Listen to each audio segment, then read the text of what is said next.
Reddit asks, people who won/inherited/earned a large amount of money in a short amount of time, what was the biggest change? You start identifying the things that can be fixed with money, and those that cannot. I heard Charlie Munger, Warren Buffett's billionaire business partner, say, "There's nothing more useless to a 90-year-old man than $2 billion. God, this is so true. Didn't get a large windfall, but I've been making enough to be comfortable. Emergency expense? Stable source of food, clothing, shelter? Little bit of fuck around money for fun? Yep, that feels better. Toxic relationships? Investing in mental/physical health? Yeah, money makes some of these easier, but it definitely ain't gonna fix it." It's interesting that as I became more financially stable from being poor, I just switched from worrying about money and started worrying about other things, especially maintaining all I've worked for. And being out of shape, wish I could pay someone to work me out. Got a friend who inherited enough money to never work again, still does though. He's started to complain about hip problems.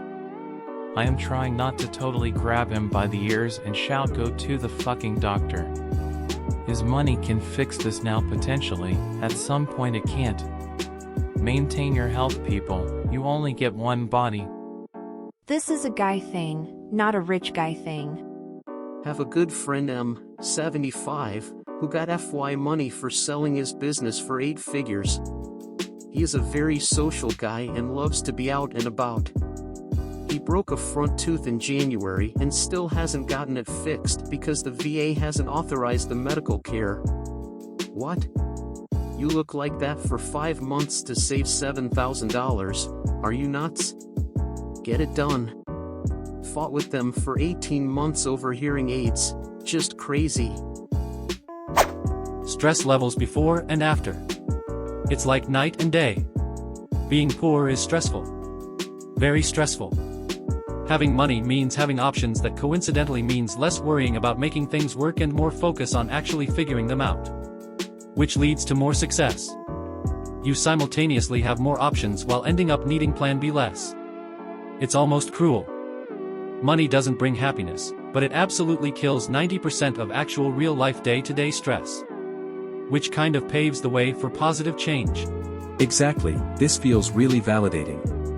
In 2021 my marriage was ending and I was in complete shock. It was a mixture of feelings, but a big one was fear since I had stayed home with our children and never had a career. I had already started going back to school and working just before, but still the stress of not having that security terrified me. 2 years after that, having worked 3 jobs at one point and then finding a dependable 9 to 5, I had to cut hours. I was having chest pains from stress. My doctor said if I wait until my 60s to manage the stress I will have permanent damage to my health. Now the divorce is final and we live on very little but get by and I will be able to save and be okay.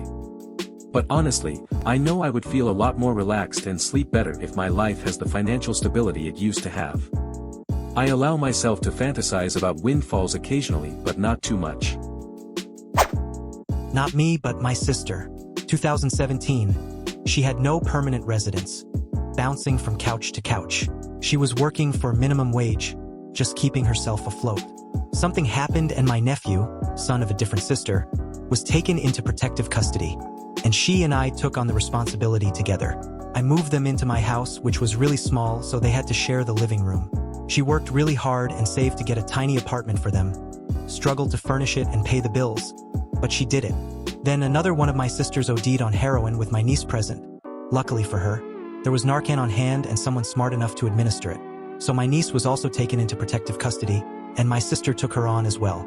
The money from CPS and state benefits helped, but they still struggled.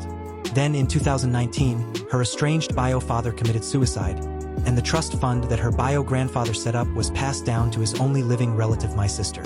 Literally overnight, she became a very well-off person. She owns a really nice house now, has a new car. Her backyard is like a paradise for my nephew and the 2 other foster kids she took in. My niece ended up back with her mom after she completed rehab, etc., and she never has to work again. They want for absolutely nothing. No one deserved it more than her. Damn, dude, that was a roller coaster if I've ever seen one. It was a hell of a ride. People turn up out of the woodwork when they hear you have a lot of money.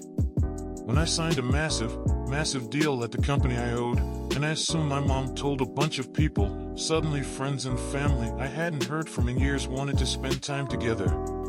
Same when my mom passed away. In both cases I wanted to think it was for altruistic reasons, but the timing was just too convenient. The interaction between my existing friend group who also knew about these events did not change.